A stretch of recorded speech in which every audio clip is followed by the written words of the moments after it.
Hola amigos de la sodalidad iniciática. Vamos a iniciar con la meditación del propósito 34, los cultos primitivos. Recuerden, su amiga lee el texto tal cual fue escrito y publicado. Añade sus comentarios en aquellos aspectos que su alma se ha detenido y ha profundizado, pero esos son simples comentarios. La iluminación, la iniciación está en la obra.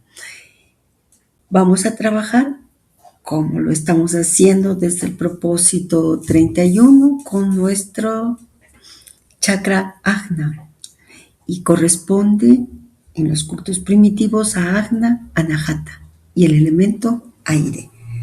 Decimos nuestras oraciones: nada para nosotros, Señor, nada para nosotros, que todo sea para la gloria de tu santo nombre. Haz de nosotros seres compasivos. Conviértete a través de nosotros en lo que eternamente has deseado ser.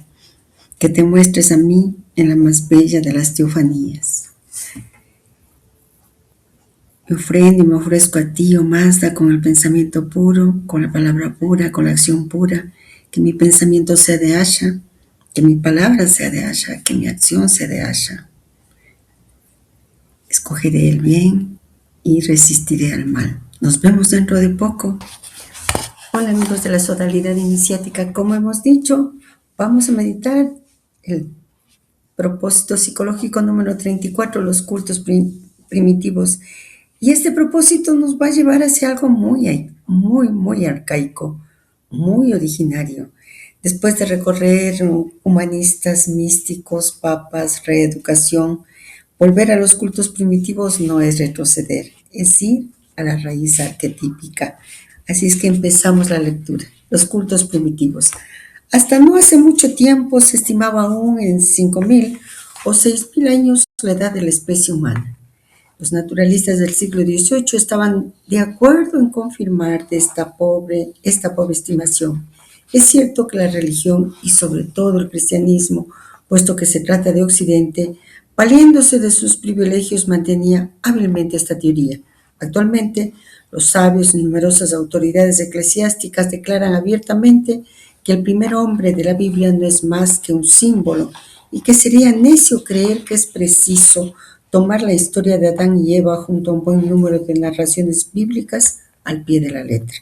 Cualquiera que sea la idea de la aparición del hombre sobre la tierra que date de una época muy reciente, debe ser rechazada actualmente tanto desde el punto de vista de la ciencia como de la religión.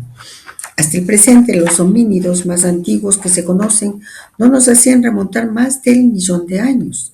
Hemos manifestado más de una vez esta cuestión, dado que nuestras concepciones a este respecto nos hacen emitir teorías que plantean que el ser humano habría vivido desde mucho antes y que incluso civilizaciones enteras habrían desaparecido, habiendo existido grandes culturas aún antes de aquello que llamamos prehistoria. Es cierto que me he chocado muchas veces tanto con el dogmatismo religioso como con el fanatismo científico por los principios que emitimos. Sin embargo, vemos las teorías que exponíamos hace 10, 15 y 20 años venir a confirmarse poco a poco gracias a recientes descubrimientos.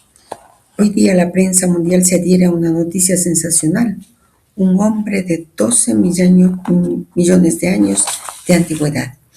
Se comprenderá nuestro interés por esta noticia. Un esqueleto humanoide de 12 millones de años de antigüedad ha sido descubierto. Mientras que hasta el presente la paleontología humana aceptaba al Pithecanthropo con 600.000 años y clasificaba al Australopiteco con un poco de más de 900.000. Ver nuestros folletos números 5, 6 y 12. Si se estimaba que las primeras colectividades humanas vivieron solamente hace 5 o 6.000 años, el calendario hebraico marca en este momento el año 5.719, lo cual fue considerado por mucho tiempo como el comienzo del mundo. Igual de fácil era creer que apareció el primer hombre y enseguida la prehistoria. Evidentemente, hubo el descubrimiento de osamentas pertenecientes a seres anatómicamente intermediarios entre el hombre y los grandes antropoides, lo cual hizo pensar naturalmente en una filiación. Era muy simple.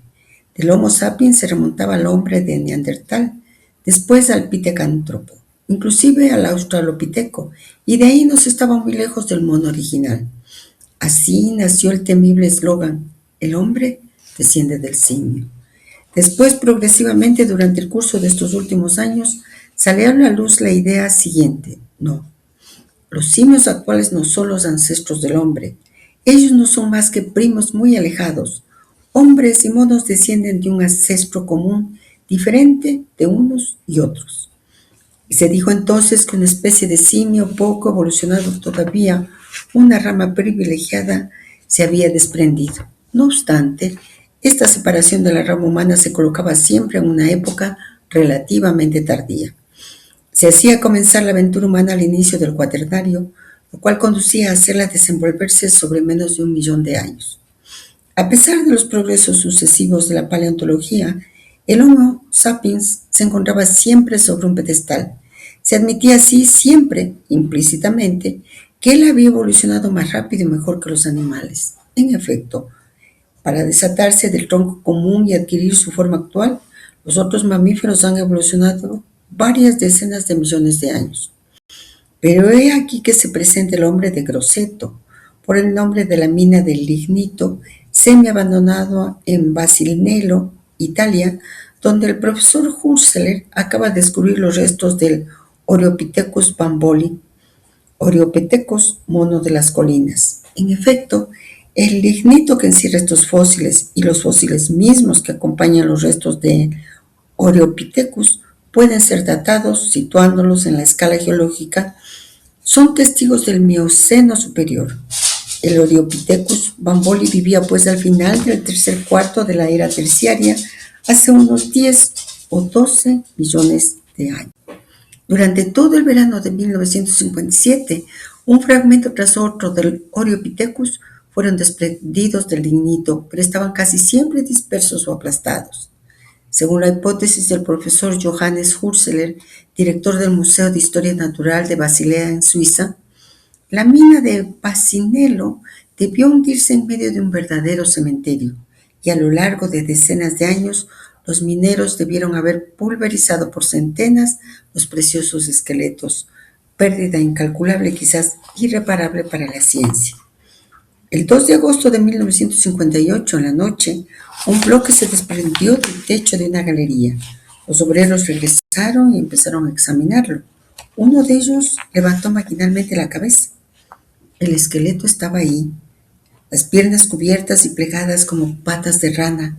Este nadador venido de hace 12 millones de años miraba a los hombres de hoy. Sí, el descubrimiento del Dr. Husserl, escribe el profesor Arenborn, confirmaba la naturaleza humanoide del Oreopithecus. Este último vendría pues a inscribirse en el enorme hiato que se extendía hasta aquí en nuestros conocimientos, desde los pequeños primates con rasgos lemuroides del Oligoceno hasta los australopitecos del inicio del Cuaternario. Ese sería pues uno de los eslabones de la serie humana que esperábamos y por el momento el más antiguo. Por el momento, escribe el sabio profesor, ya que en efecto, si el Oreopithecus responde a las esperanzas puestas en él, nada se opone a que se descubra algún día un eslabón más antiguo. Citemos una última vez a Husserl. Se puede decir que con el Oreopithecus comienzan a dibujarse a través de la bruma de millones de años los contornos de un ser que lleva al lado de particularidades arcaicas, huellas manifiestas de homínido. Estas huellas son inclusive a mi manera de ver tan evidentes que el Oreopithecus no podría situarse en la raíz de la línea humana, de modo que la hominización no comienza con él, sino que ya está en plena marcha. En otras palabras, los sabios ya no se contentan con citar sus descubrimientos como el comienzo. Se estima cada vez más que los hallazgos no son en general sino vestigios, mínimas porciones de aquello que existía realmente, y que además los especímenes encontrados así no son siempre los más antiguos. Por el contrario, puede tratarse de una especie ya muy avanzada, cuyo origen sería preciso buscar mucho más lejos aún. Es interesante recordar aquí la aventura del Australopiteco, clasificado como mono todavía hace pocos años, con sus 750 centímetros cúbicos de capacidad cerebral máximo. El australopiteco se sitúa mucho más bajo que el pitecántropo, por debajo de los 800 centímetros cúbicos fatídicos que marcaba la frontera entre el mono y el hombre. Además, los restos del australopiteco jamás habían sido encontrados rodeados de aquellos vestigios que prueban una inteligencia humana, utensilios o al menos embriones de utensilios. ¿Se trataba entonces únicamente de bípedos? La naturaleza de estos, al inicio controvertida, no presenta, escribe el profesor Aramburu, más dudas hoy día. Son bípedos absolutos, cuya talla varía entre aquella del chimpancé y la del gorila, pero con una capacidad cerebral más desarrollada y dentadura humana. Se ha encontrado además una prueba decisiva de su humanidad. Ellos son, como lo han demostrado los recientes descubrimientos, los artesanos de la más primitiva industria conocida, la Peble Culture, expandida en toda África. Se trata pues evidentemente de los más antiguos Homo faber, es decir, de verdaderos hombres. ¿Cuál es esta Peble Culture? Esta cultura del guijarro. He aquí lo que piensa el doctor Leakey, quien ha explorado más recientemente en Tanganica un sitio ligado a ella. A pesar de que las gentes que vivían en esa época hayan comenzado a hacer simples piedras talladas por ambos lados, golpe de puño, la proporción que se fabricó de estas era ínfima. La gran mayoría de los instrumentos utilizados eran guijarros, bolas de piedra groseramente hechas, una variedad de fragmentos groseros y centenas de otros, fragmentos de piedras partidas utilizadas tal como eran. Iniciar el estudio y la meditación de este propósito es comenzar a desentrañar este capítulo paso a paso, porque es profundamente revelador. Hagámoslo, por favor. Ruptura con la cronología limitada. El texto inicia cuestionando una idea que dominó durante siglos. La humanidad tiene apenas 5.000 o 6.000 años. El maestre señala algo muy importante. Tanto la religión tradicional como la ciencia antigua sostenían una cronología corta. Con el tiempo, incluso autoridades religiosas reconocen que el relato de Adán y Eva es simbólico. La ciencia también comienza a ampliar enormemente la antigüedad del hombre. El punto clave entonces es que la verdad evoluciona cuando el dogmatismo cede. El maestro nos muestra cómo tanto el fanatismo religioso como el científico pueden convertirse en obstáculos cuando se aferran a teorías rígidas. La antigüedad real del ser humano. El descubrimiento del Oreopithecus bamboli, 12 millones de años, sacude el esquema.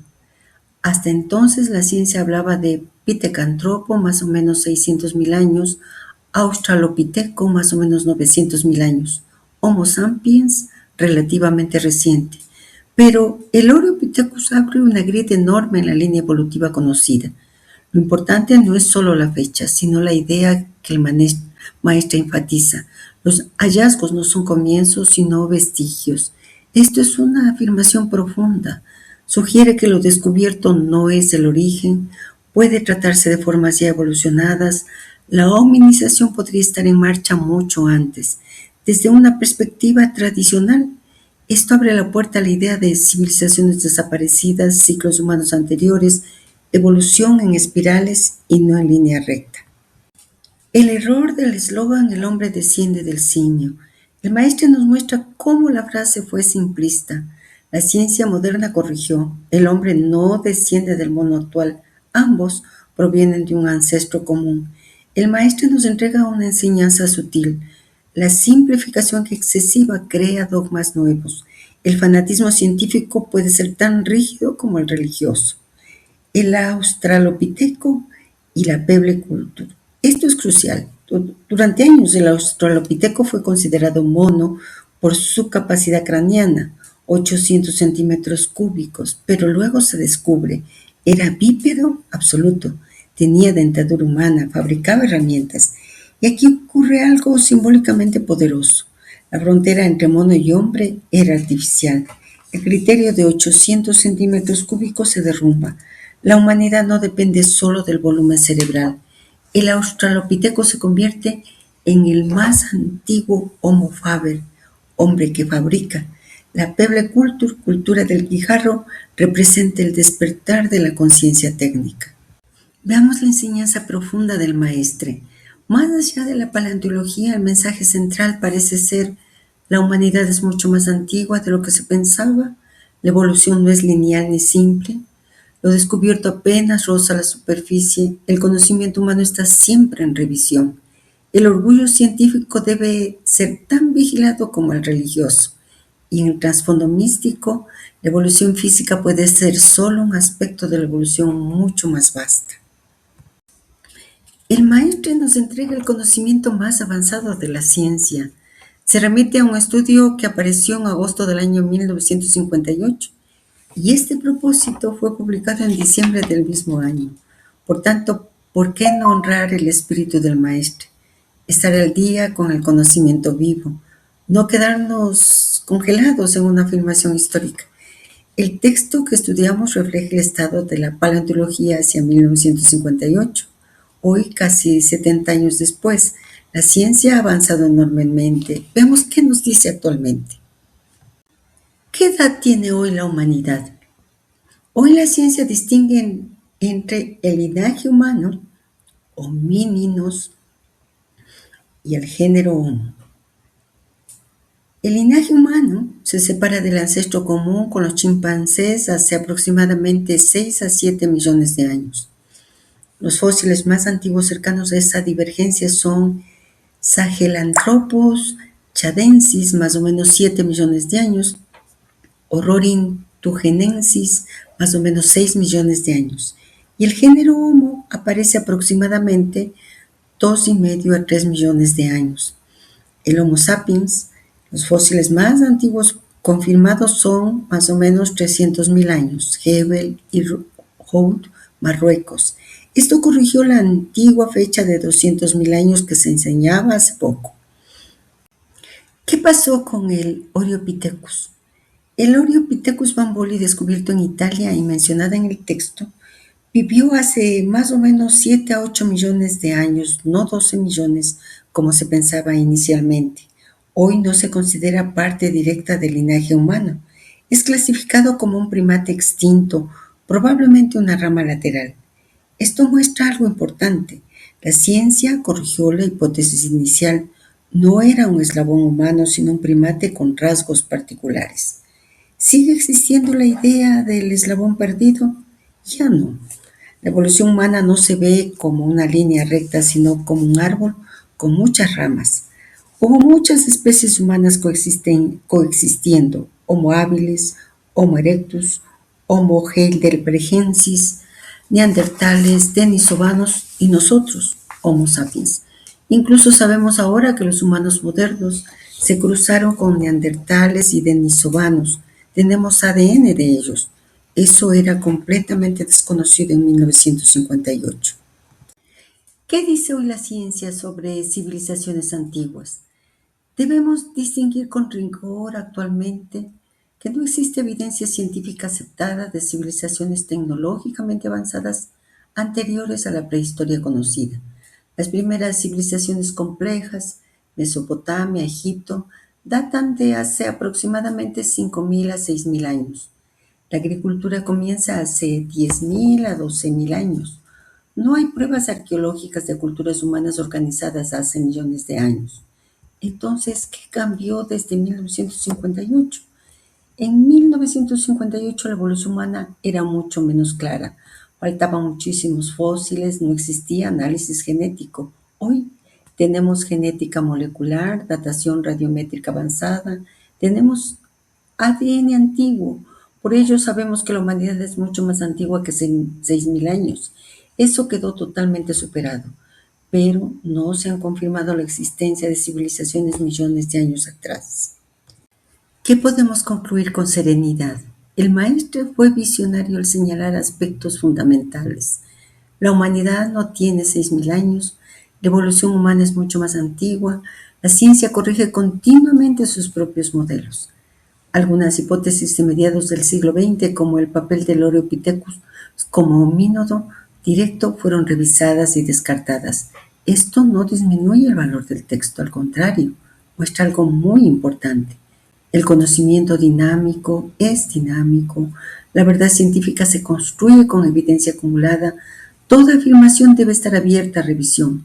Y como él mismo nos ha transmitido, si queremos conocer, debemos remitirnos al método científico, y eso es lo que estamos realizando. Continuemos con la lectura del propósito. Por nuestra parte, no podemos impedirnos pensar en nuestras estancias en Australia y en África, donde hemos tenido el sentimiento certero de una civilización que existió hace mucho tiempo y más tarde desapareció para no dejar lugar más que a esas tribus llamadas primitivas. ¿Qué dirían, por ejemplo, los investigadores que después de una hipotética catástrofe universal encontraran en el año 3000, por ejemplo, los restos de aborígenes de Australia? Sus boomerangs, piedras con huellas de fuego, etcétera? Podrían deducir que el hombre del siglo XX era un salvaje apenas salido del reino animal, que se nutría de lagartos, de serpientes, sin tener habitación ni vestido, etcétera. Es así como el continente australiano, sin duda, ha sufrido transformaciones. Formaba parte de Lemuria, del continente Mu, o como lo quieren algunas teorías. Así la cuenca del lago Eyre, la región más seca y desnuda de Australia, fue en el pasado una porción de un gran mar interior que iba del Golfo de Carpentaria a Marea. Los bosques que cruzaban sobre sus costas abrigaban wombates que alcanzaban la talla de elefantes, canguros y emúes gigantes, mientras que cocodrilos y otros monstruos marinos se apretujaban en esas aguas. A continuación, movimientos geológicos provocaron la retirada del mar y el país se volvió poco a poco tan árido que no hay en el mundo hoy día lugar más desolado y menos hospitalario. Animales terrestres y marinos perecieron desde hace largo tiempo y todo aquello que hemos aprendido proviene del estudio de sus restos fosilizados y de las historias oscuras de los mitos aborígenes. En la época actual, donde las tierras bien regadas reciben menos de 13 centímetros de lluvia por año, es un país de poca agua, de llanuras quemadas por el sol, de vegetación espaciada y achaparrada, de espejismos temblorosos. El lago Eyre, de 5.600 kilómetros cuadrados de superficie, está a 12 metros bajo el nivel del mar.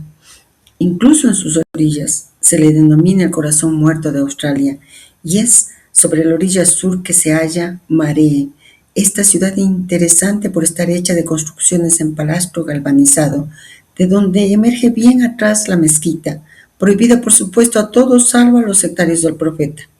Maree está constituida por una porción de casas de blancos, un hotel, una oficina de correos y enfrente la ciudad afgana. Australia Central se presenta con centenas de kilómetros cuadrados de superficie, planas y áridas, tapizadas con incalculables millones de piedras. El origen de las planicies pedregosas es interesante. Hace millones de años las colinas tabulares que cubren hoy día las planicies constituían el fondo del mar que movimientos geológicos elevaron a continuación varios centenas de metros. En los milenios que siguieron, la erosión debida a los vientos y las aguas desgastó el antiguo fondo del mar hasta que no subsistieron más que las colinas tubulares de la cuenca del lago Eyre y el manto de piedras que cubren a lo lejos las planicies. Este pasaje es muy rico porque el maestre une tres planos distintos: geología real de Australia, reflexión filosófica sobre la interpretación arqueológica, hipótesis esotéricas como Lemuria o Mu. Vamos a ver qué dice la ciencia sobre cada uno con serenidad y precisión. ¿Australia sufrió grandes transformaciones geológicas? Sí, totalmente confirmado. La geología moderna muestra que Australia formaba parte del supercontinente Gondwana hace 500 o 180 millones de años. Se separó de la Antártida hace unos 45 millones de años. Ha sufrido levantamientos tectónicos, erosión masiva y desertificación progresiva. La cuenca del lago Eyre es realmente una gran depresión endorreica. Está aproximadamente 15 metros bajo el nivel del mar. Las cifras varían ligeramente. En el pasado fue una cuenca con sistemas fluviales activos y lagos mucho más extensos. Durante periodos húmedos del Pleistoceno, últimos 2 millones de años, el clima era muy distinto. También es cierto que Australia tuvo megafauna impresionante, wombates gigantes, diprotodon del tamaño de un rinoceronte, canguros gigantes, grandes reptiles. La mayoría desapareció hace unos 40 a 50 mil años, probablemente por combinación de cambio climático y llegada humana. En todo esto el maestro está alineado con lo que hoy sabemos. ¿Qué dice hoy la ciencia sobre los aborígenes australianos? Este punto es fascinante. La genética moderna muestra que los aborígenes australianos descienden de poblaciones que salieron de África hace unos 60 a 70 mil años. Son una de las culturas continuas más antiguas del mundo.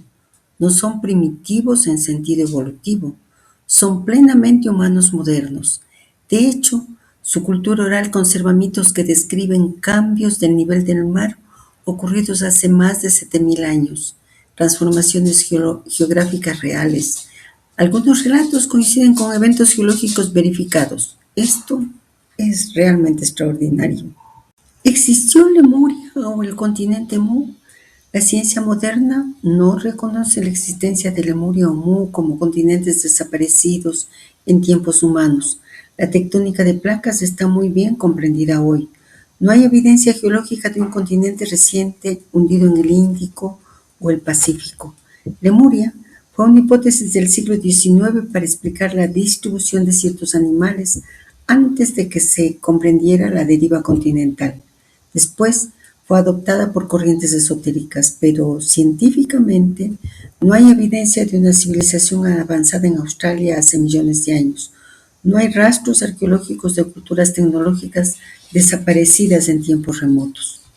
La reflexión más poderosa del maestre: si en el año 3000 alguien encontrara solo restos de tribus aisladas, podría pensar que el hombre del siglo XX era un salvaje. Esto es un argumento epistemológico muy fuerte. El maestro nos señala que el registro arqueológico es fragmentario. Lo que sobrevive puede no representar el conjunto de una civilización. Las catástrofes pueden borrar evidencias. Esto es cierto en principio, pero la ciencia moderna añade algo. Hoy tenemos satélites, cartografía global, georradar, datación precisa, registro estratigráfico detallado. Si hubiera existido una civilización industrial global hace 100.000 años, habríamos encontrado minerales refinados, residuos isotópicos, alteraciones químicas masivas, restos de infraestructura. No existen tales evidencias. Entonces, ¿el maestre estaba equivocado? Depende de qué aspecto miremos. Acertó en señalar que el paisaje australiano fue radicalmente distinto en el pasado. Acertó en advertir contra la arrogancia interpretativa. Acertó en afirmar que la historia humana es más antigua de lo que se creía en cronologías bíblicas. Pero las hipótesis de civilizaciones muy antiguas anteriores a la prehistoria conocida no tienen respaldo científico actual. Algo muy interesante, el Silurian hipótesis. En el 2018, científicos plantearon una pregunta teórica. Si hubiera existido una civilización industrial millones de años antes que nosotros, ¿qué rasgos dejaría? La conclusión a la que llegaron serían detectables anomalías geoquímicas, alteraciones en el carbono, restos sintéticos persistentes, y estos no se han encontrado.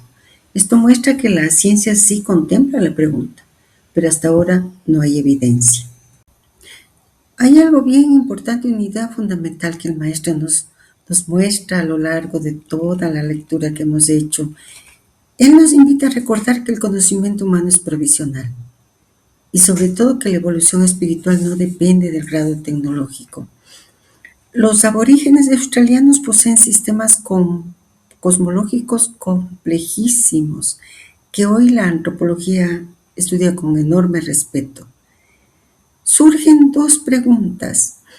¿Por qué las tradiciones hablan de continentes desaparecidos? ¿Y qué simboliza Lemuria desde el punto de vista iniciático? El alma entiende que tratar de encontrar respuesta a ello es ingresar en un terreno muy delicado y profundo. Por ello, tal vez podamos distinguir claramente tres niveles. El nivel geológico, que es el científico, el nivel mítico tradicional, el nivel iniciático simbólico. Si no los diferenciamos se mezclan y se crea confusión. Por tanto, vayamos paso a paso. ¿Por qué tantas tradiciones hablan de continentes desaparecidos? Es sorprendente que culturas muy distintas hablen de grandes inundaciones, tierras sumergidas, edades anteriores destruidas, humanidades pasadas. Los ejemplos que podemos ver, el diluvio bíblico, la Atlántida de Platón, los ciclos hindúes, yugas, las tradiciones mayas de creaciones anteriores, los mitos aborígenes sobre cambios del nivel del mar. ¿Por qué aparece este patrón? Hay varias explicaciones complementarias. Memoria de cambios reales del nivel del mar. Al final de la última glaciación, hace 12.000 a 8.000 años, el nivel del mar subió más de 100 metros. Costas enteras desaparecieron, zonas habitadas quedaron bajo el agua. Eso dejó una huella traumática en poblaciones humanas. Algunas tradiciones orales australianas describen costas que hoy están sumergidas. Eso es científicamente comprobable. Parte del mito podría ser memoria geológica transmitida oralmente. ¿Qué simboliza Lemuria iniciáticamente?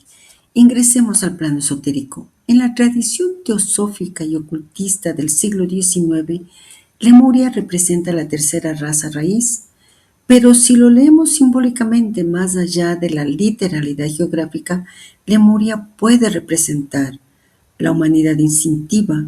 Lemuria simboliza una etapa donde predominaba la conexión con la naturaleza. La conciencia era más sensorial que intelectual. El ser humano estaba más unido a fuerzas telúricas. No es primitivo en sentido peyorativo, sino en el profundo sentido que le dio Mircea Eliade. Es el despertar de la individualidad. El momento de la encarnación del yo. En lenguaje iniciático, Lemuria puede representar el momento en que la chispa espiritual se individualiza, es decir, la conciencia deja de ser grupal y comienza a decir yo. Ese paso es gigantesco en la evolución interior, el continente sumergido como símbolo interior. Iniciáticamente, Lemuria puede significar la parte de nosotros que quedó sumergida cuando desarrollamos la mente racional, nuestra memoria arcaica.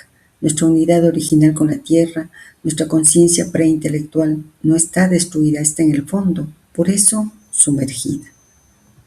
El peligro de la lectura literal. Cuando el símbolo se toma literalmente, lo que hacemos, se busca el continente en mapas, se intenta probar su ubicación física, se confunde mito con geografía. Olvidamos y confundimos que muchas enseñanzas esotéricas operan en múltiples planos. Olvidamos que el iniciado no busca solo una isla perdida, busca una etapa perdida de conciencia, una clave iniciática profunda. Observemos esto. Atlántida, destrucción por agua. Lemuria, destrucción por fuego, según la tradición. Agua, emociones. Fuego, energía vital, impulso creador. Cada continente simboliza una transformación interna. El trabajo iniciático consiste en recuperar lo esencial sin repetir el error que causó la catástrofe. Entonces, ¿por qué hablan de continentes desaparecidos? Porque hay memoria real de cataclismos, hay enseñanzas simbólicas sobre ciclos, hay arquetipos profundos, hay pedagogía espiritual. ¿Y qué simboliza Lemuria? Puede simbolizar el despertar de la individualidad, la humanidad instintiva, el estado anterior a la mente racional, una fase de evolución espiritual. El maestro nos recuerda la riqueza del símbolo, porque cuando hablamos de continentes perdidos, iniciáticamente no hablamos de geografía, sino de estados de conciencia colectivos. Y cuando hablamos de edades del alma, hablamos de etapas evolutivas interiores, y el paralelo es poderoso.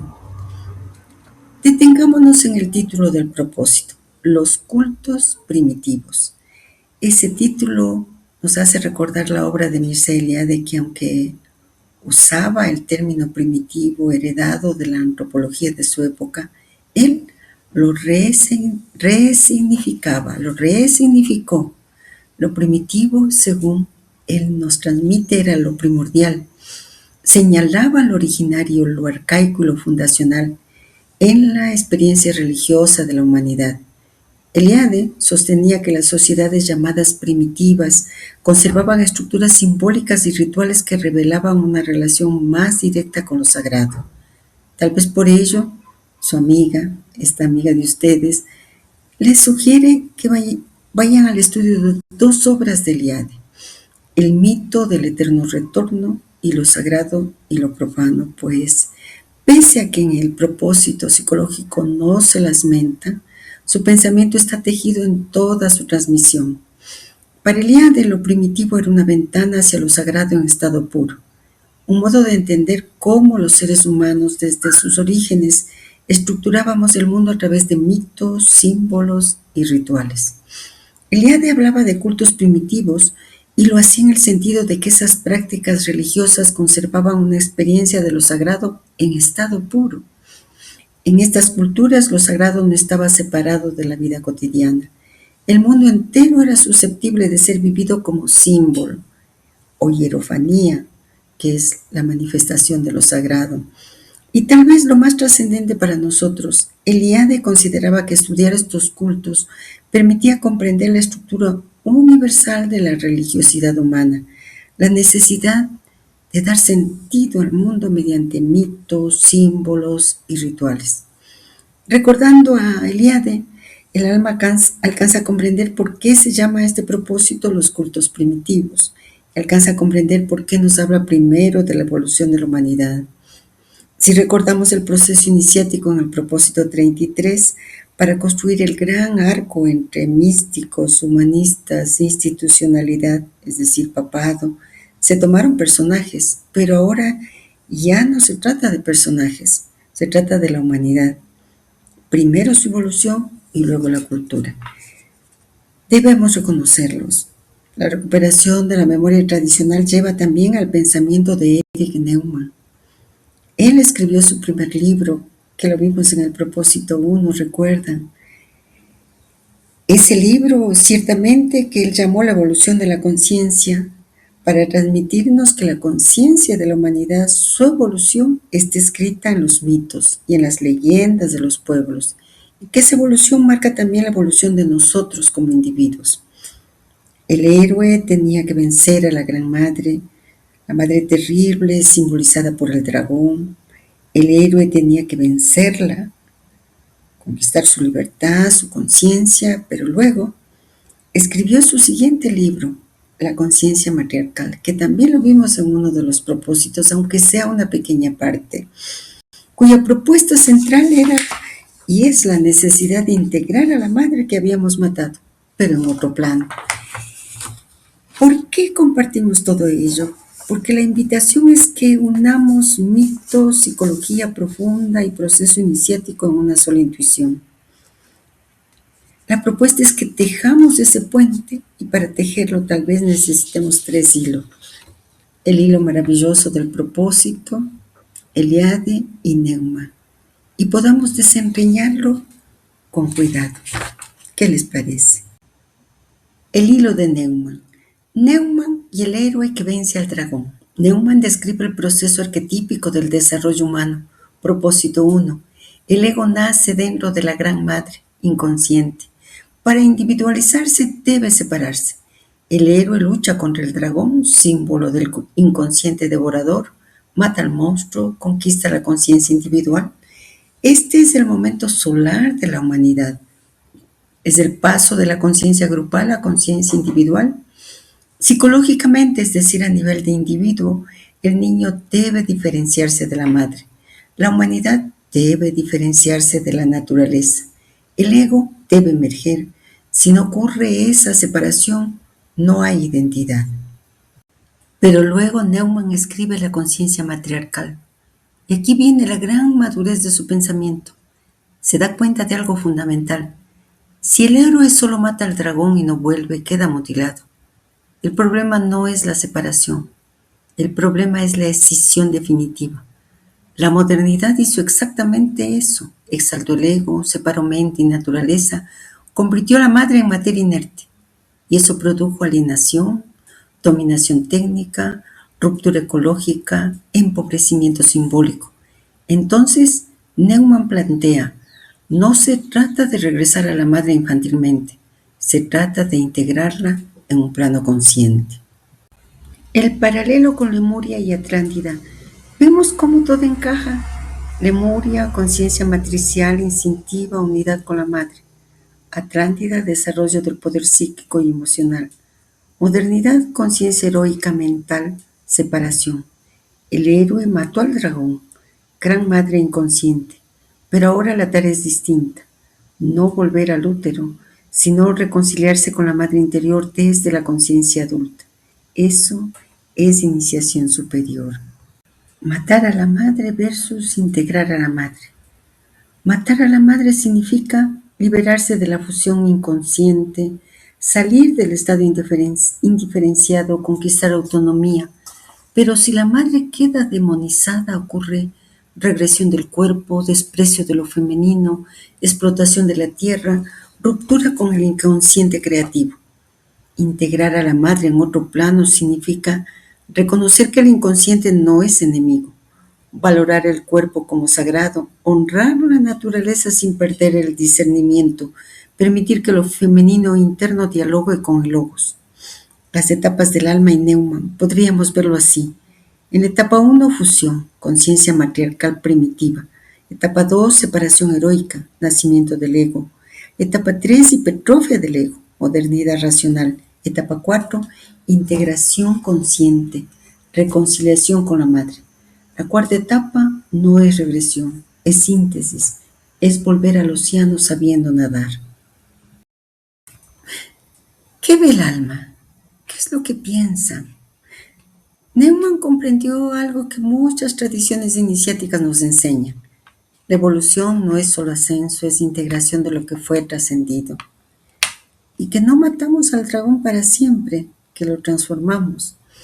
Y la madre no es devoradora cuando el ego ya es fuerte. Se convierte en fuente de creatividad, eros, intuición y profundidad. Y el verdadero héroe no es el que mata, sino el que regresa con conciencia ampliada. Y una reflexión que podríamos decirnos por todo lo que está pasando actualmente, nuestra crisis contemporánea, ecológica, espiritual, psicológica, es en gran parte consecuencia de una conciencia heroica que no integró a la madre. Quizás estamos viviendo el momento histórico en que la humanidad debe reconciliar logos y eros, ciencia y naturaleza, individuo y comunidad, espíritu y materia. Y eso no es retroceso, es maduración. Venimos del propósito 33, allí el maestro insiste en algo fundamental, ver el arco completo. No quedarnos en un fragmento del proceso, sino comprender el movimiento total. Vayamos al hilo de Eliade. El hilo de Eliade. Primitivo no como inferior, sino como originario. Eliade hizo algo decisivo. Rescató lo arcaico del desprecio evolucionista. Para él, lo primitivo no era lo atrasado, sino lo primordial. No lo infantil, sino lo fundacional. Es decir, no lo que quedó atrás, sino lo que está debajo, y eso cambia completamente la lectura del propósito. La estructura del movimiento es coherente. Observemos el arco que señalamos. Propósito 33, personajes históricos que encarnan tensiones culturales, místico, humanista, institución. Ahora ya no individuos, sino humanidad como totalidad. Primero evolución, luego una cultura que conserva lo arcaico vivo. ¿Es un descenso? Mejor dicho, es ir hacia la raíz. Antes mirábamos la conciencia histórica, ahora miramos la conciencia originaria. ¿Por qué primero evolución? Porque antes de hablar de lo sagrado primordial, el maestro sitúa al ser humano en el proceso cósmico, no como criatura caída, no como excepción, sino como culminación evolutiva. Y eso es importante. La conciencia arcaica no es negación de la evolución, es su profundidad simbólica. Y luego, Australia. ¿Por qué nos lleva a Australia? Porque allí se conservó hasta tiempos recientes una estructura mítica prácticamente intacta, no reinterpretada por teologías sistemáticas, no absorbida por grandes religiones universales. Es como mirar una capa geológica profunda. Esto es muy de Eliade, pues él hablaba del hombre arcaico como aquel que vive en el mito, no como narración, sino como estructura real del mundo. Lo que estamos captando es esto. En el propósito 33 el arco era histórico-cultural. En el propósito 34 el arco es antropológico-ontológico. Ya no se trata de cómo ciertos hombres encarnaron el espíritu. Se trata de cómo la humanidad en su raíz experimentó el ser. Y eso es un desplazamiento enorme. Y algo más profundo aún, cuando el maestre pasa de personajes a humanidad arcaica, está haciendo una operación simbólica muy fuerte. Está descentrando el ego histórico. Nos saca de la fascinación por figuras individuales y nos lleva a la matriz colectiva. Ese movimiento es hacia la conciencia matriarcal. Y eso es Neumann, porque lo patriarcal enfatiza al héroe, lo matriarcal enfatiza el campo originario. Si estamos leyendo desde el propósito que no es etnografía, que no es curiosidad antropológica, que no es exotismo, que es retorno al fundamento, pues si lo arcaico es primordial, es raíz de ese árbol humano. Estamos haciendo, como el maestre dice, no un movimiento lineal, sino una convergencia de ejes. Podemos decir que tenemos 3 hilos para nuestro tejido del propósito 34. Neumann nos da la estructura psíquica, el retorno a la conciencia matriarcal como integración de lo originario reprimido por la hipertrofia patriarcal. Eliade nos da la estructura simbólica y ritual, el eterno retorno del que él habla tanto, como mecanismo por el cual la humanidad arcaica regresa al tiempo primordial para regenerar al mundo. Uno trabaja el arquetipo en la psique, el otro muestra el arquetipo operando en la cultura. Si ambos apuntan al mismo lugar, no es casual. Y todo tejido nosotros sabemos que tiene urdimbre y trama. Y la urdimbre es lógicamente el propósito psicológico. Toda esta obra maravillosa, los cultos primitivos.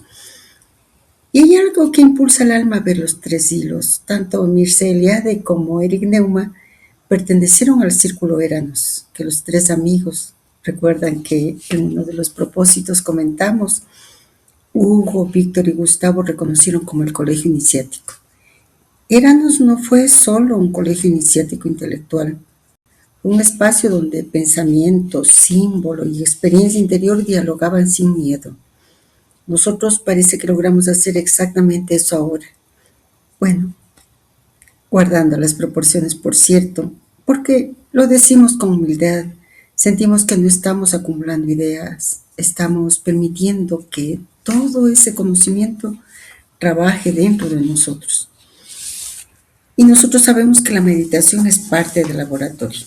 Después del fuego viene la incubación, después el diálogo, después el silencio fértil. Volvamos a la lectura del propósito. Las historias de la creación del mundo son un estudio fascinante para todos. Aquellos que se mantienen en las civilizaciones occidentales y que encontraron su origen entre los primeros semitas del Bajo Éufrates ofrecen pocas analogías con la concepción que de sus orígenes se hacen los aborígenes de Australia. Para ellos, el Génesis no comporta narraciones de una existencia ideal y de una caída del hombre, precipitado desde un estado de perfección. Se compone de un cierto número de narraciones legendarias que describen la manera en la cual el mundo fue creado por sus poderosos ancestros. Al comienzo, en los tiempos del sueño, según el término poético de los viejos sabios, para designar el periodo de la creación, no había sobre la superficie de la tierra ni seres animados, ni árboles, ni vegetales, ni siquiera una montaña, una colina o una caída de agua. El mundo era una sola inmensa planicie que se extendía sin accidentes en todas las direcciones, tan lejos como alcanzaba la vista. Enseguida vinieron los Jukurita, criaturas gigantes, semi-humanas que parecían haber pensado y actuado como seres humanos, pero con apariencia de animales, pájaros, plantas o insectos diversos.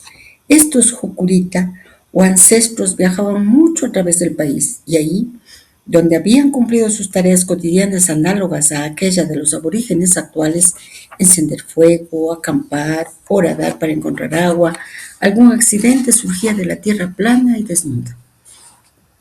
Cada cosa en el mundo, excepto el suelo, es el resultado de las actividades y de los quehaceres de estos ancestros gigantes. El hoyo de agua de Ayers Rock era el lugar donde habían campeado enormes serpientes. La garganta de Nirungia habría sido abierta en los tiempos míticos por Milbili, el lagarto, en su persecución de la mujer Utunga. Las bóvedas inmensas de Catajuta, Monte Olga, habían sido antaño los campos de los Pungalunga, comedores de hombres. Estos grandes creadores de los países aborígenes eran simultáneamente los ascendientes lejanos de la tribu. De manera que en las tribus aborígenes contemporáneas hay hombres serpientes, hombres emú, hombres hormiga, etc., que creen descender todos directamente de uno u otros de los Jucurita de muy lejano pasado. ¡Qué belleza nos entrega el maestre!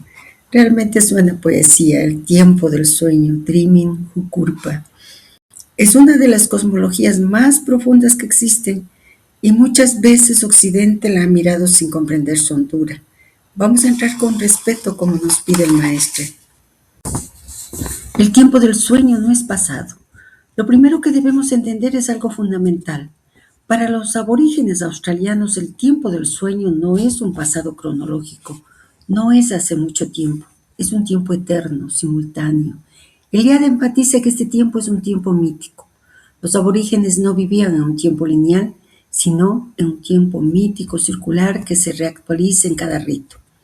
Es el tiempo arquetípico en el que el mundo fue configurado, las leyes fueron establecidas, las formas fueron cantadas a la existencia. Pero ese tiempo sigue activo. El dreaming no terminó. Sigue sosteniendo la realidad.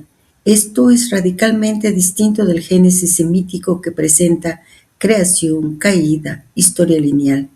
En el dreaming no hay caída, no hay pecado original, no hay expulsión, hay configuración sagrada del mundo. El dreaming es tiempo arquetípico. En la visión aborigen, el Jukurka, dreaming, no es pasado histórico, no es fantasía. Es un plano fundante de realidad que preexiste al tiempo lineal, da forma al mundo visible, sigue activo en el presente. Es el tiempo de los ancestros que sostiene la hora. Es el tiempo mítico, el tiempo de los arquetipos. Los arquetipos no son recuerdos concretos, son patrones formadores de experiencias, son matrices que organizan la percepción y el sentido. Y aquí viene el punto crucial. Los arquetipos no están en el pasado, están activos constantemente. Los Jukurita, ancestros arquetípicos. Estos seres son humanos y animales a la vez. Son creadores y antepasados, son fuerzas cósmicas y familiares. Esto es profundamente arcaico y sofisticado al mismo tiempo. Simbolizan algo que en la psicología profunda llamaríamos arquetipos vivientes. Cuando la serpiente gigante acampa y deja un hoyo de agua, el mito nos dice que el paisaje es cuerpo ancestral. La tierra no es materia inerte, es memoria viviente. Observemos la resonancia. Dreaming, plano ancestral que modela el mundo.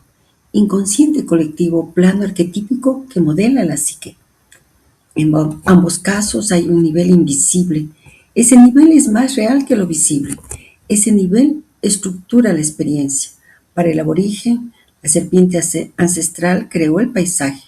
Para Jung, maestro de Newman, el arquetipo organiza la experiencia simbólica. En ambos, la forma visible es expresión de una matriz invisible.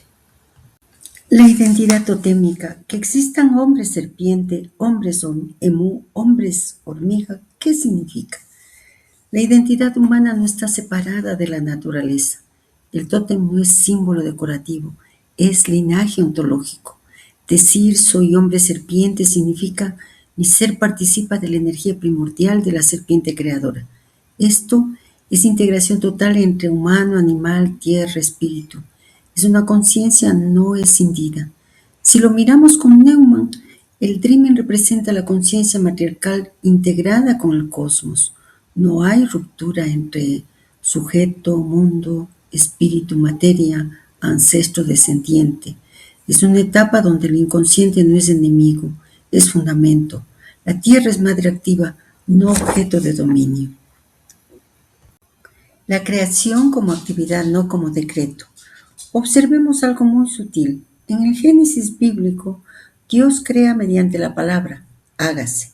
En el dreaming, el mundo surge de acciones cotidianas: acampar, caminar, encender fuego, perseguir, cavar agua. La creación no es un acto distante, es una actividad encarnada, es una cosmogonía existencial. El mundo se forma a través de la experiencia, el mundo se ordena con la acción de los antepasados. Y lo más fascinante, en el dreaming, el mundo no fue creado desde fuera, fue modelado desde dentro. Los ancestros no fabricaron la tierra como un artesano externo, la transformaron caminándola. La enseñanza iniciática que nos entrega el maestro es enorme.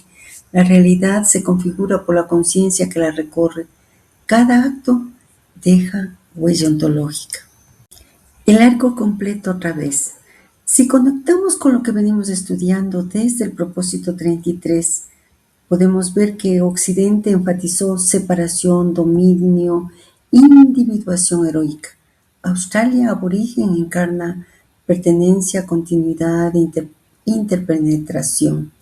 El arco completo no es elegir uno, es integrar ambos. Esa es la propuesta del maestre, de Neumann y de Liade.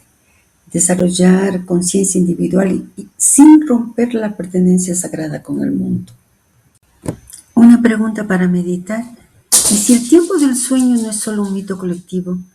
¿Y si es un estado de conciencia al que podemos acceder?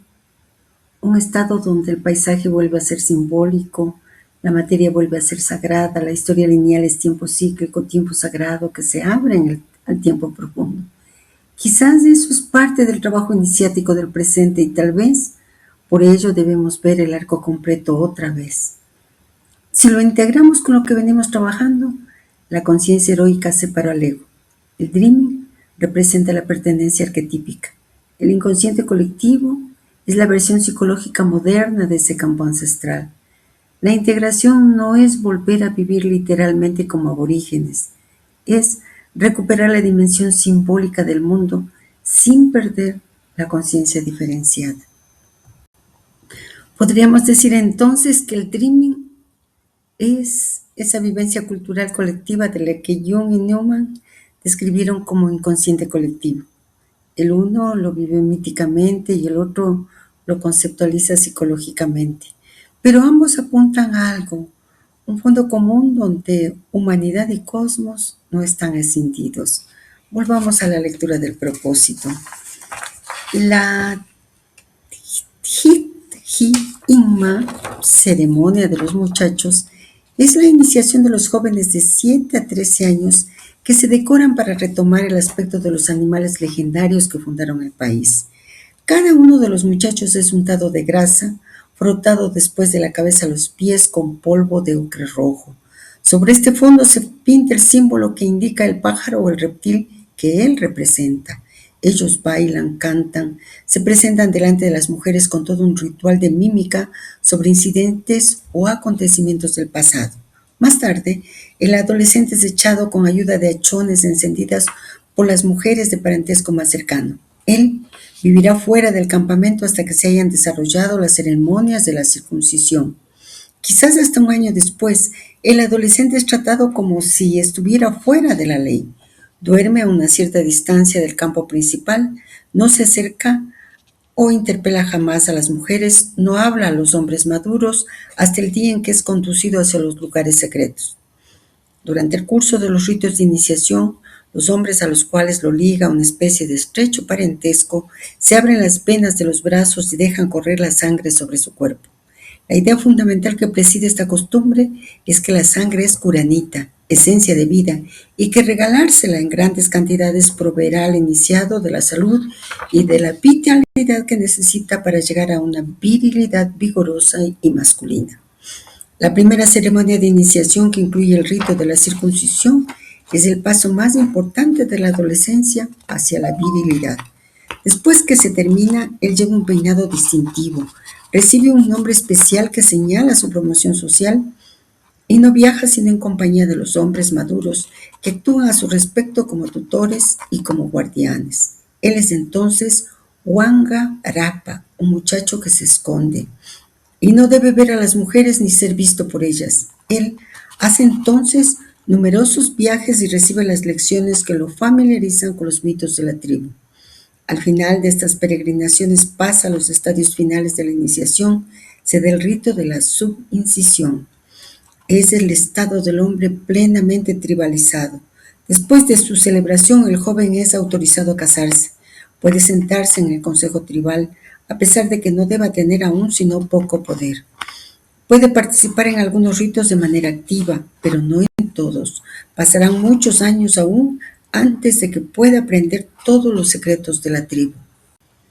Montfort, en Mitos y ritos de los aborígenes de Australia, explica que las ceremonias aborígenes, conocidas a menudo bajo el nombre de confirmación, de las cuales los ritos de iniciación no son más que una parte, son ilustraciones dramatizadas por la danza y la mímica, historias legendarias de la tribu. Sus fines son múltiples: instruir a los jóvenes por medio de la iniciación, controlar las fuerzas complejas de la naturaleza por ritos extraños y mágicos y procurar así la alimentación y el agua deseadas, representar los mitos más simples que expresan la creación de las plantas, de los animales, del cielo y de la tierra. Mientras que la mayoría de los cantos que dramatizan las historias legendarias son propiedad personal de los aborígenes, a quienes pertenece el terreno al cual el canto se refiere. Aquellos de los ritos de iniciación son conocidos y cantados por todos los miembros en pleno ejercicio de la tribu. Según este mismo autor, que hizo varios viajes al país de los hombres morenos y de la arena roja, aunque las ceremonias de los aborígenes sean quizás la forma más primitiva del drama, ellos se acercan desde un punto de vista importante a las grandes óperas de Wagner, así como éste ha inmortalizado por su incomparable medio de la música y de la acción las poderosas hazañas de los dioses y de los semidioses de la antigua raza nórdica. Asimismo, los aborígenes contemporáneos, por sus cantos de las edades antiguas y sus ritos extraños, conservan viva la epopeya de sus tiempos heroicos. Lo que nos entrega el maestre es oro iniciático puro. Ya no estamos solo en mito o en arquetipo, sino en rito vivido, en transformación encarnada. Vamos a contemplarlo en profundidad. La iniciación como muerte simbólica. Todo el proceso del muchacho australiano tiene una estructura universal de iniciación: separación, marginalidad, estado liminal, reintegración transformada. Este esquema fue estudiado por Van Gennep y luego por Victor Turner, pero aquí el maestro nos pide que lo veamos en su forma viva. El joven es decorado como ancestro, es expulsado del campamento, es tratado como fuera de la ley, vive en el margen, sufre transformaciones corporales, circuncisión, subincisión, recibe sangre, recibe nuevo nombre, reingresa como otro. Esto es una muerte y renacimiento, no biológico, es ontológico social. El estado liminal, Wangarapa, el que se esconde. Este momento es crucial. El iniciado no pertenece ya al mundo infantil, no pertenece aún al mundo adulto, por ello no puede ver mujeres, no puede hablar a hombres maduros, no tiene identidad social plena, está entre mundos. En psicología profunda es del descenso al inconsciente. En términos míticos es del viaje al inframundo. La sociedad lo desestructura para reestructurarlo. La sangre como curadita, esencia de vida. Este gesto es muy potente simbólicamente. Los hombres maduros se abren las venas y dejan correr su sangre sobre el iniciado. Esto no es solo un rito físico, es transmisión del linaje ontológico. La sangre simboliza vida, continuidad, energía ancestral, participación en el cuerpo tribal. Es como si el muchacho no naciera biológicamente de nuevo, nace espiritualmente del cuerpo colectivo masculino. Esto es integración consciente al orden ancestral. Tribalización como incorporación al orden cósmico. Cuando el joven se convierte en hombre plenamente tribalizado, puede casarse, puede sentarse en el consejo, puede participar en ritos, pero aún no conoce todos los secretos. La iniciación no es un evento único, es un proceso gradual de profundización. La comunidad regula el acceso al conocimiento. Esto es algo que Occidente perdió casi completamente. El drama ritual como ópera cósmica. Montfort compara las ceremonias con Wagner, y es una comparación muy aguda porque en ambos casos no se trata de entretenimiento, se trata de dramatizar el mito, se reactiva el tiempo arquetípico. En el rito el dreaming se actualiza, El joven no escucha el mito, lo encarna. Eso es iniciación verdadera, no información, es transformación. Como nos transmite Eliade, vivir en un tiempo mítico es poder reactualizarlo en cada rito. Las ceremonias como las iniciaciones o los ritos de paso son formas de volver a los orígenes, a los actos fundacionales de los señores del sueño. En la modernidad este proceso ocurre muchas veces sin ritual consciente, lo que produce crisis desordenadas, mientras la sociedad tradicional ofrecía marco, símbolo, contención, significado. El arco completo otra vez. Miremos cómo todo converge. El dreaming, plano arquetípico fundante. La iniciación, puente entre individuo y arquetipo. La tribalización, integración consciente en el orden cósmico. El muchacho no se convierte solo en adulto, se convierte en portador del mundo, del mito. Eso es ontológico. Su identidad ya no es meramente biológica, es simbólica y cósmica. Una reflexión profunda para nosotros. En nuestra cultura no hay ritos claros de paso, no hay muerte simbólica reconocida, no hay transmisión explícita del linaje arquetípico. Muchos jóvenes atraviesan iniciaciones caóticas, crisis, rupturas, excesos, sin marco simbólico. Quizá por eso sentimos tanta nostalgia cuando leemos estas ceremonias, porque reconocemos que allí el crecimiento tenía forma sagrada. Y una pregunta delicada se dice el alma y se pregunta el alma, ¿es posible vivir hoy una iniciación auténtica sin pertenecer a una tribu tradicional? Quizás sí, tal vez sí, pero requiere conciencia, disciplina, símbolo vivo, comunidad real, aunque pequeña.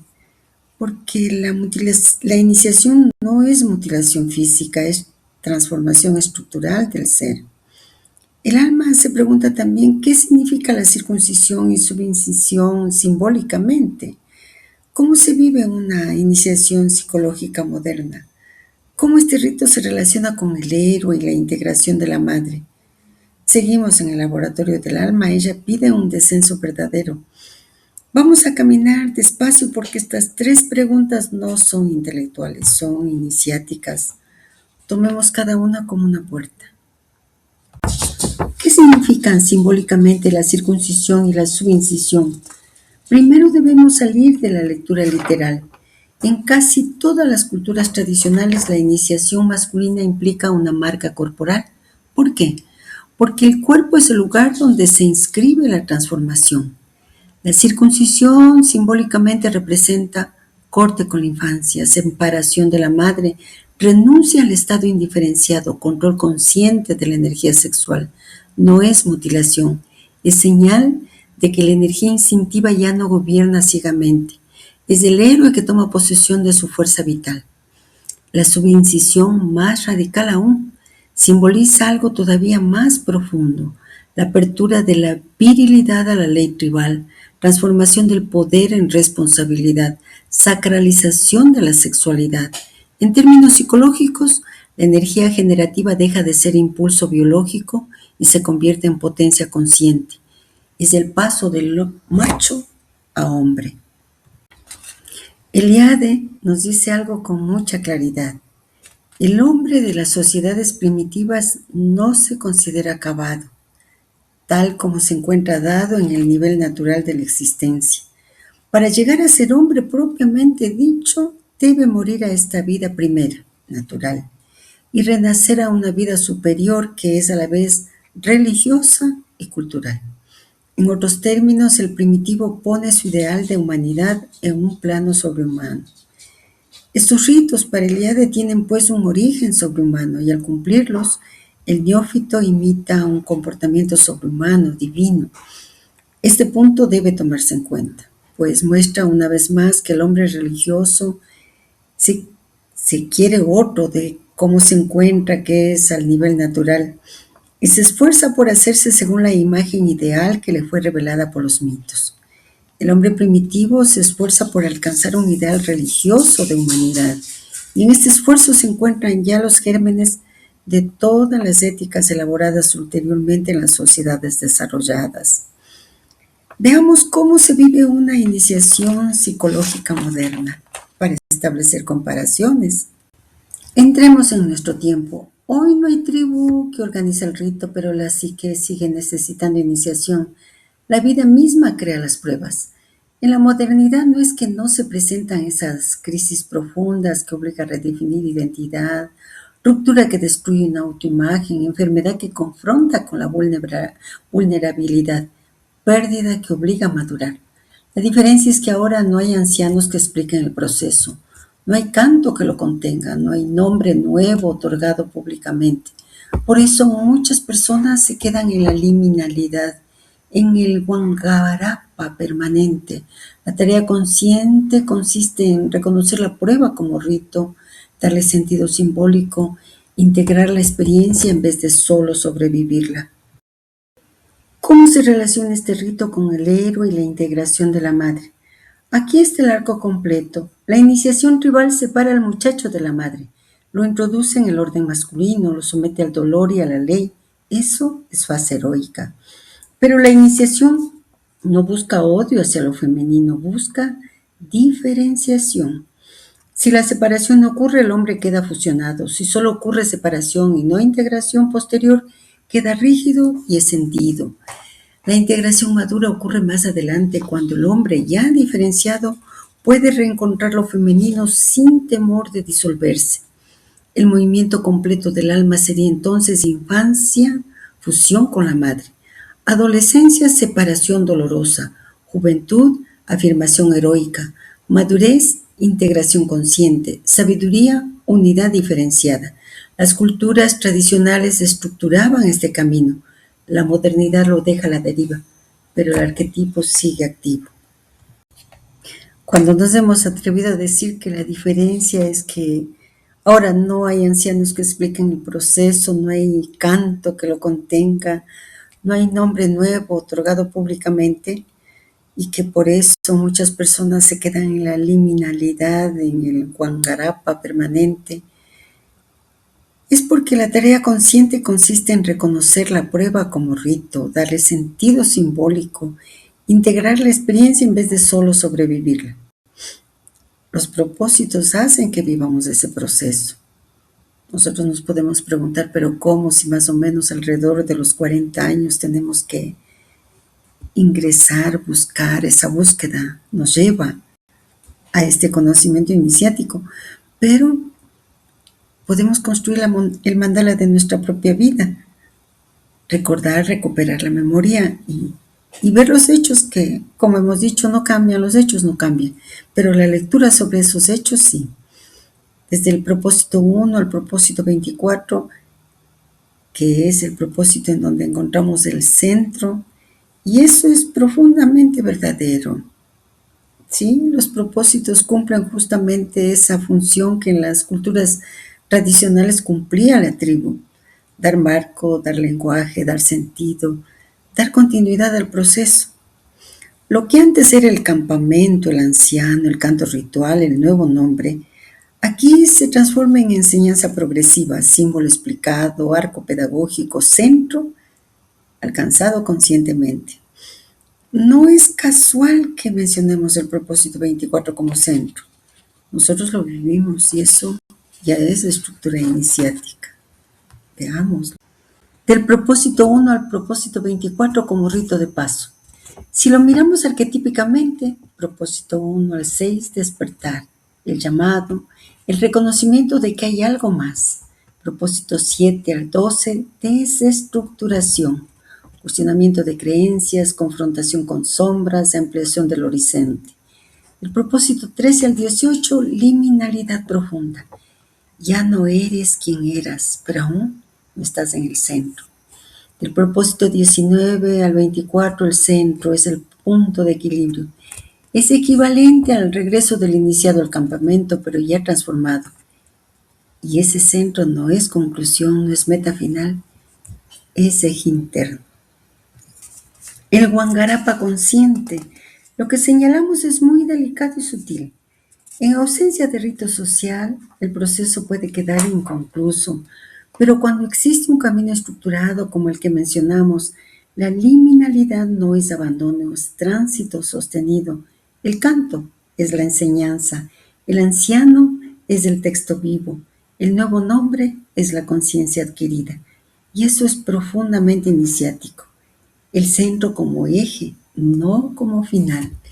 En muchas tradiciones la mitad del camino es el verdadero comienzo. Antes del centro el movimiento es búsqueda, después del centro el movimiento es irradiación. El centro es el punto donde masculino y femenino comienzan a dialogar. Lobos y eros dejan de pelear, el héroe deja de luchar contra todo. Es equilibrio dinámico.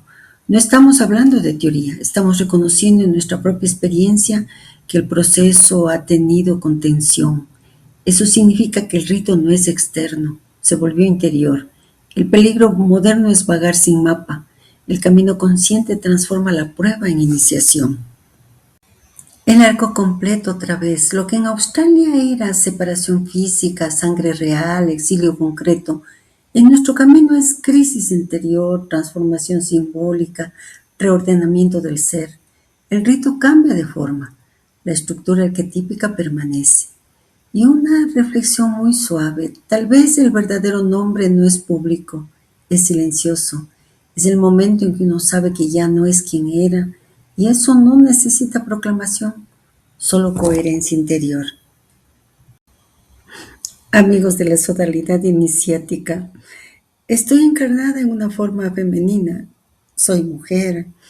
Por tanto, dos preguntas surgen. ¿Cómo vive una mujer este proceso iniciático? ¿Existe una iniciación femenina equivalente? Sí, soy mujer. Y eso cambia profundamente el modo en que el proceso se encarna, aunque la estructura arquetípica sea universal. Vamos a verla con delicadez y profundidad. ¿Cómo vive una mujer el proceso iniciático? La estructura general de toda iniciación es separación, liminalidad, reintegración transformada. Pero en el caso femenino, el eje simbólico no es exactamente el mismo que en la iniciación masculina tradicional. En muchas culturas el hombre debe separarse de la madre. La mujer, en cambio, no necesita separarse de lo femenino en el mismo sentido. Su desafío suele ser otro, diferenciarse dentro de lo femenino, pasar de hija a mujer autónoma, integrar su poder sin perder su profundidad relacional. La mujer y la separación. Para el varón, el corte simbólico suele estar ligado a la ruptura con la madre, la conquista de la identidad individual, la afirmación de la voluntad. Para la mujer, muchas veces el movimiento iniciático implica separarse de expectativas heredadas, diferenciarse de la madre sin rechazarla, descubrir su propia forma de lo femenino. No es salir de la madre, es encarnar la madre conscientemente. ¿Existe una iniciación femenina equivalente? Sí, pero históricamente fue menos dramatizada en forma pública y más vinculada a procesos orgánicos y simbólicos. En muchas culturas tradicionales, los ritos femeninos estaban ligados a la menarquia, retiro menstrual, matrimonio, maternidad, menopausia. El cuerpo femenino ya contiene ciclos iniciáticos naturales. La sangre menstrual, por ejemplo, fue considerada sagrada en muchas tradiciones antiguas. Mientras el hombre necesita un corte externo para simbolizar transformación, la mujer vive ciclos internos que la inician continuamente. Pero aquí hay algo importante. La modernidad desacralizó esos procesos, perdimos el marco simbólico y sin marco simbólico, la experiencia biológica no se vuelve iniciación consciente. La iniciación femenina profunda más allá de lo biológico. Si lo miramos en compañía de Neumann, la mujer atraviesa etapas similares pero con polaridad distinta. Fusión inicial, hija. Diferenciación, descubrimiento del yo propio. Descenso al inconsciente, encuentro con la sombra femenina. Integración del ánimus, estructura interior, logos propio. Encarnación de la mujer completa. Aquí aparece algo crucial. La mujer necesita integrar su ánimos, principio estructurante, discernimiento, dirección. Si el hombre integra el ánima, relación con lo femenino interior, la mujer integra el ánimos, relación con su autoridad interior. Ese es un momento iniciático potente. El peligro específico femenino, así como el hombre puede quedar fijado en la lucha heroica, La mujer puede quedar fijada en la complacencia, la fusión excesiva, la postergación de sí misma. La iniciación femenina auténtica implica tomar su palabra, sostener su criterio, encarnar autoridad sin perder ternura, habitar su cuerpo sin vergüenza. Esto es profundamente transformador. La mujer y el centro. Cuando hablamos del propósito 24 como centro, logramos verlos desde una conciencia femenina integrada. El centro femenino no es dominación, es eje interno. Es la mujer que no necesita imponerse, disolverse, competir con lo masculino, renunciar a su potencia. Es equilibrio entre profundidad y claridad. Una verdad muy bella. La verdad es que muchas tradiciones iniciáticas antiguas fueron estructuradas desde lo masculino, pero la humanidad actual está en un momento donde lo femenino consciente es imprescindible. La integración que hablábamos, madre más logos, no ocurre sin mujeres conscientes de su propio proceso iniciático. Por eso tal vez sea muy importante detenernos en dos preguntas fundamentales. ¿Cómo se manifiesta la Gran Madre integrada? Primero, algo importante que ya vimos en el propósito 1, pero vale la pena recordar. La Gran Madre tiene dos rostros arquetípicos: madre nutricia, protectora, contenedora; madre devoradora, absorbente, que no deja crecer.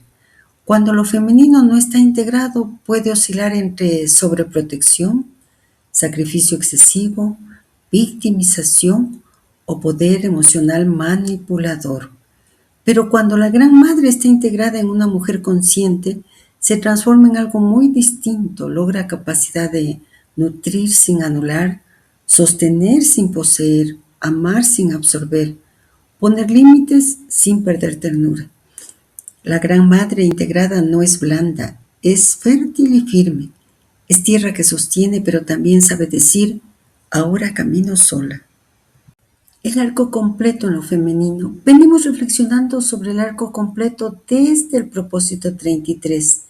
En clave femenina, el arco podría verse así: fusión, identidad relacional; diferenciación, afirmación del yo; descenso, encuentro con heridas, rivalidades, celos, culpa, sombra femenina; integración, reconciliación con el propio cuerpo, con la madre interna, con el poder personal; centro, mujer que ya no necesita demostrar ni esconder.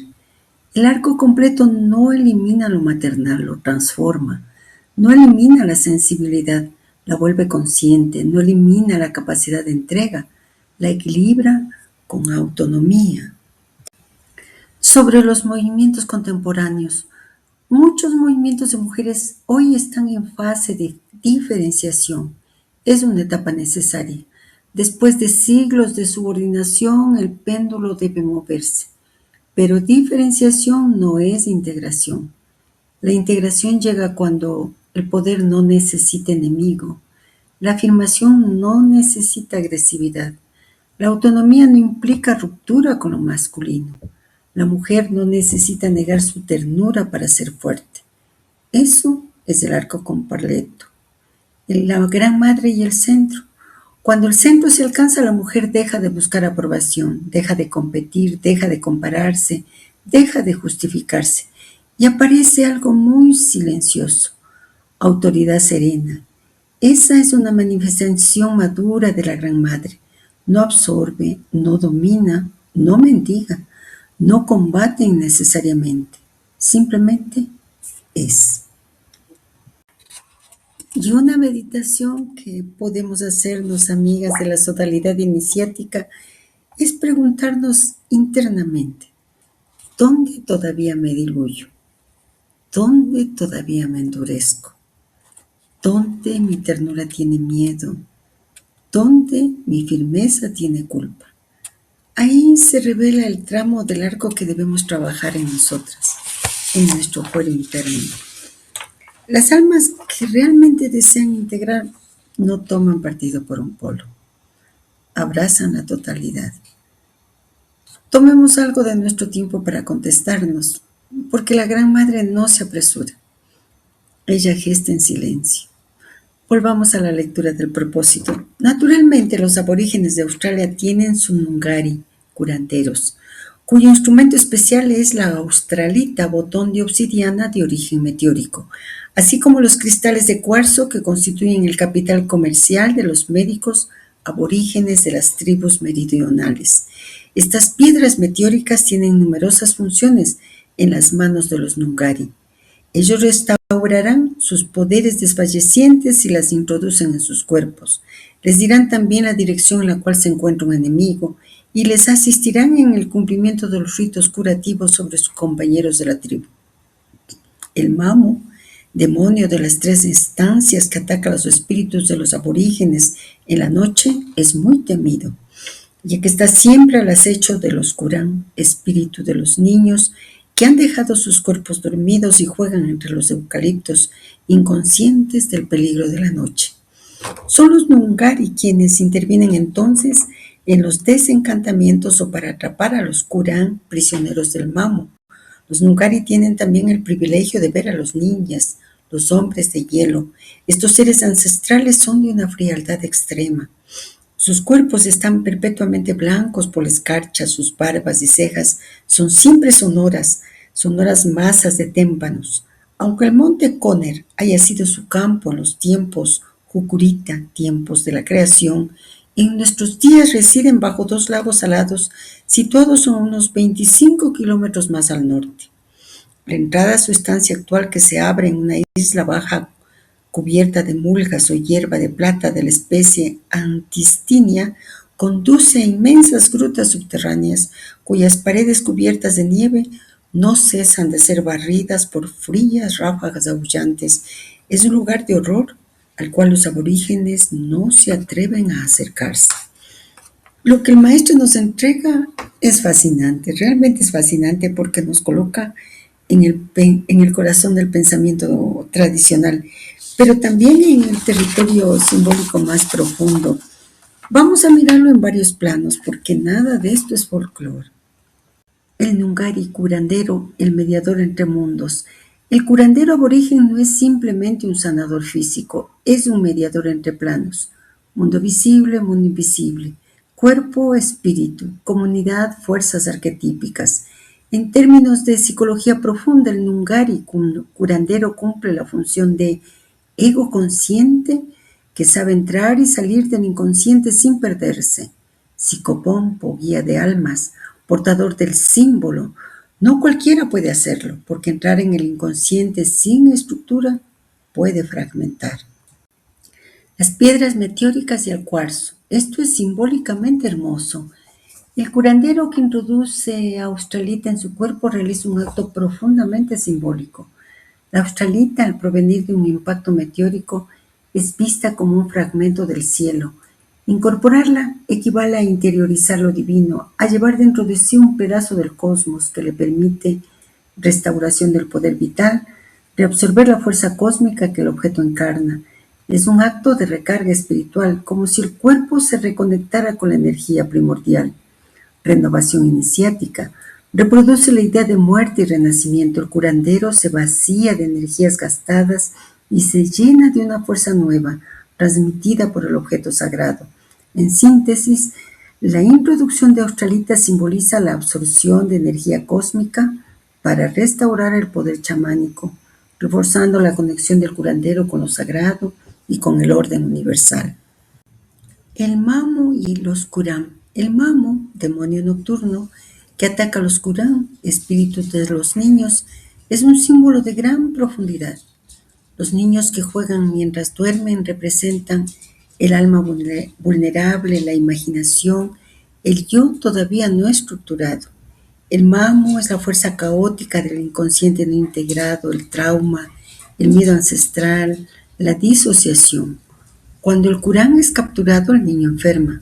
Psicológicamente podríamos decir que el alma se fragmenta y el Nungari interviene para recuperar el espíritu. Eso se parece mucho a lo que hoy llamaríamos recuperación del alma, integración de partes descendidas, trabajo con trauma.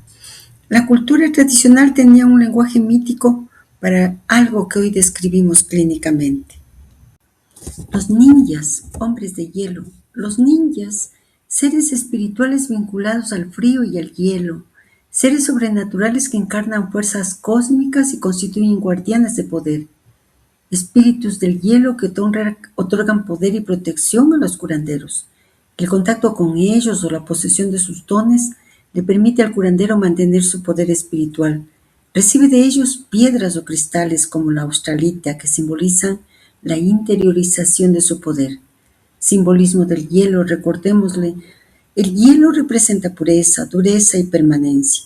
Incorporar la energía de los ninjas significa apropiarse de una fuerza cósmica que no se corrompe, un poder que permanece intacto frente al desgaste vital. Es un lugar de horror al cual los aborígenes no se atreven a acercarse, nos dice el maestre. Estos guardianes de poder que habitan en cavernas o espacios inaccesibles para los miembros comunes de la tribu. ¿Por qué? Las cavernas donde moran los ninjas no son simples lugares físicos, sino espacios sagrados, liminales, que marcan la frontera entre el mundo humano y el mundo espiritual. Solo el curandero, en virtud de su iniciación, puede entrar en contacto con ellos. La prohibición para los demás asegura que el poder no se banalice ni se ponga en riesgo. En síntesis, nosotros podríamos decir que la imposibilidad de que los miembros de la tribu ingresen a las cavernas de los ninjas refleja la distinción radical entre lo profano y lo sagrado, y subraya que el poder chamánico no es colectivo, sino transmitido y protegido en un ámbito reservado. Veamos algunos aspectos de ello. 3 planos superpuestos. Si miramos todo junto, Kurita, arquetipos creadores, Mamo, fuerza caótica desorganizadora, ninjas, arquetipos guardianes del poder espiritual, Nungari, mediador consciente. Es una cosmología completa del psiquismo humano. En clave iniciática, podemos nosotros decir que todo esto conecta con lo que venimos hablando. El iniciado moderno no tiene Nungari externos, pero necesita desarrollar esa función interior, capacidad de descender sin perderse, capacidad de recuperar el alma herida, capacidad de no quedar congelado en los ninjas. Cuando el maestre expone estas tradiciones, ya le hemos dicho, no hace folclore, pero tampoco lo hace como etnografía, aunque parta de ese conocimiento. Nos está mostrando que la humanidad siempre ha sabido que la psique es un territorio real.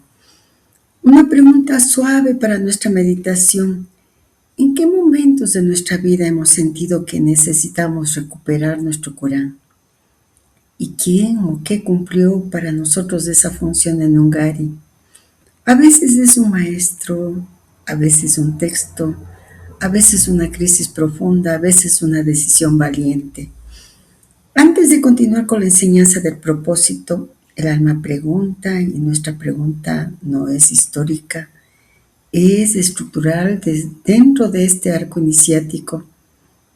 No preguntamos qué trata Australia, preguntamos qué función cumple este momento dentro del proceso completo. Vamos a mirarlo como etapa simbólica. Recapitulemos el movimiento anterior. Propósito 28 al 30, recuperación del órgano imaginal. El mundo imaginal se reabre, la visión regresa. Propósito 31, encarnación disciplinada de esa visión, templarios. No basta ver, hay que estructurar. Propósito 32, el grial, la unidad reencontrada, el centro viviente. Propósito 33, arco triple, místicos, humanistas, papado. Integración espiritual, cultural y eclesial, síntesis de planos. Hasta aquí el movimiento ha sido vertical y civilizatorio. Entonces, ¿qué ocurre al entrar en Australia? Australia como descenso al origen arcaico. Australia no es una etapa posterior, es un regreso más profundo después de recuperar la imaginación, encontrar el real, integrar la tradición occidental. El proceso no termina, debe descender aún más y así Australia representa el retorno al estrato primigenio de la humanidad, el inconsciente colectivo arcaico, la memoria anterior a la civilización estructural. Es como si el arco nos dijera, Has integrado la tradición histórica. Ahora debes integrar lo prehistórico. Este propósito es un descenso a la raíz antropológica. Si el Graal es el centro espiritual, Australia es fundamento ontológico. Hasta aquí, el maestre hace 3 movimientos simultáneos: revisión científica de la evolución humana, cosmogonía arcaica, dreaming, magia, curanderos, ancestros. Esa ampliación del arco hacia lo prehistórico y prerracional. En clave iniciática, ¿qué etapa es esta? Si lo miramos alquímicamente, propósito 28 a 32, Rubedo, visión unificada. Propósito 33, integración cultural. Australia, regreso consciente a la prima materia, pero ya no con ignorancia, sino como integración lúcida de lo arcaico. Es una segunda Negredo, pero ahora iluminada. ¿Por qué después del Graal? Porque la unidad espiritual puede volverse abstracta si no integra la raíz humana. El iniciado que encuentra el centro debe preguntarse: ¿de dónde viene la humanidad? ¿Qué es el hombre en su profundidad evolutiva? ¿Qué es el mito antes de la teología? ¿Qué es el rito antes de la institución? Australia simboliza la humanidad antes de Occidente. Estructuralmente, este propósito es el descenso al inconsciente colectivo planetario. Es la ampliación del centro personal hacia la memoria arquetípica de la especie. Ya no es solo mi alma, mi visión, mi tradición. Es la historia profunda del hombre, el arquetipo del origen, la raíz cósmica de la conciencia, el arco completo. Si el propósito 24 era centro individual, si el propósito 32 era centro espiritual simbólico, Australia abre el centro antropológico e integra ciencia moderna, mito arcaico, magia primitiva, evolución biológica. Es síntesis entre logo científico y mito ancestral. Entonces, ¿qué propósito es este? Es el propósito del hombre primordial consciente que integra el arquetipo del origen. Reconcilia su visión entre evolución y cosmogonía.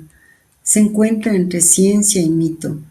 Esa es la etapa donde el iniciado ya no solo busca su unidad, sino que comprende la unidad de la humanidad entera. Y aquí algo muy sutil, con esa sutileza propia de la obra del maestre. Después de integrar la civilización occidental, místicos, humanistas, papado, el arco se expande a la humanidad total. Es un movimiento de universalización.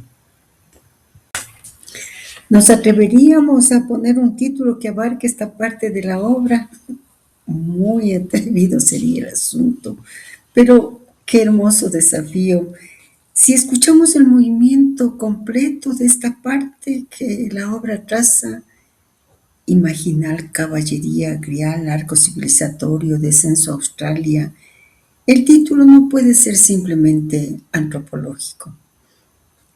Tal vez deba expresar 3 cosas al mismo tiempo: retorno, profundización, universalización. Por eso detenerse nuevamente en ese movimiento maravilloso que hizo Neumann y que ya lo vimos, es integrar la conciencia matriarcal, y todos los posibles títulos que se pudieran sugerir deberían hablar de ello.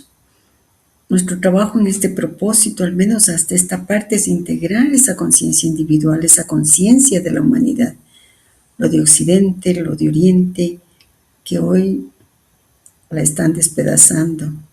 Qué sincronía, ¿verdad? Mientras afuera se distribuyen el mundo y matan a líderes de Oriente, nosotros caminamos hacia la integración de la conciencia planetaria. Lo llamo ironía porque suena paradojal. Es necesario integrar justo cuando el poder oscuro divide. Sí, el movimiento es exactamente el de Neumann. No abolir la conciencia patriarcal, no regresar a un matriarcado arcaico, sino integrar la conciencia matriarcal en un nivel superior, y eso cambia todo. Veámoslo. Conciencia matriarcal no es regresión. Cuando hablamos de conciencia matriarcal en este nivel, no hablamos de dominio femenino, inversión del poder, romanticismo tribal. Hablamos de relacionalidad viva. sentido de pertenencia a la tierra, circularidad del tiempo, unidad orgánica. Es la conciencia que percibe que nada está aislado. Y eso es exactamente lo que la modernidad fragmentada ha perdido. El poder oscuro divide. Siempre que la humanidad entra en una fase de fragmentación extrema, Oriente versus Occidente, religión versus religión, conciencia, ciencia versus espíritu, hombre versus mujer, se activa la polarización. Ese es el principio patriarcal en su forma no integrada: separar, clasificar, dominar. La conciencia matriarcal integrada no niega la diferenciación, pero no rompe la unidad subyacente. La paradoja que señalamos no es ironía, es ley arquetípica. Cuando una polaridad se exacerba externamente, la psique colectiva está pidiendo integración. Mientras afuera se fragmenta el mapa, adentro debe emerger la conciencia planetaria. No es casualidad, es compensación simbólica.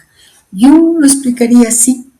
Cuando el consciente colectivo se vuelve unilateral, el inconsciente responde con el arquetipo compensador. La conciencia planetaria es ese arquetipo emergente. ¿Qué significa integrar la conciencia planetaria? No es ideología, no es política, no es discurso, es transformación de percepción. Es pasar de mi tradición a la tradición humana, de mi cultura a la cultura terrestre, de mi identidad a la identidad humana en evolución. Eso es un salto ontológico.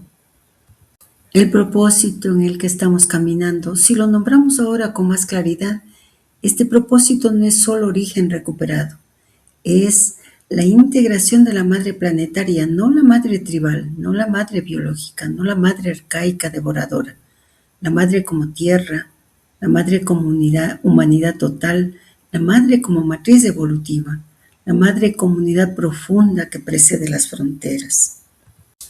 Y aquí hay algo muy delicado. Integrar no significa negar la sombra. La conciencia matriarcal también tiene sombra. Fusión indiscriminada, pérdida de límites, emocionalismo colectivo. Por eso este paso ocurre después del Grial. Primero centro, luego expansión. Sin centro la integración se vuelve caos. Con centro la integración se vuelve totalidad.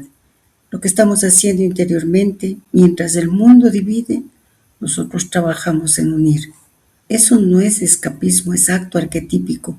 Cada integración real en una conciencia humana es una micro reparación del tejido colectivo. No es grandilocuente, ciertamente, pero es profundo.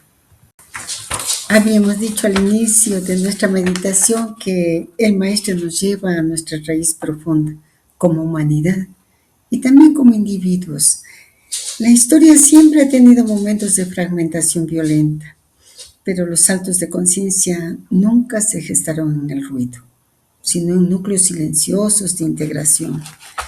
Tal vez lo que estamos viviendo en este propósito no es casualidad histórica. Lo que está pasando fuera, lo que está pasando dentro, yo diría que es sincronía arquetípica. Quedémonos en este momento, en esta primera parte del propósito psicológico. Volvamos a vernos dentro de poco, porque el propósito realmente es maravilloso. Bueno, todos lo son, todos, pero volver a la raíz arquetípica es algo muy especial.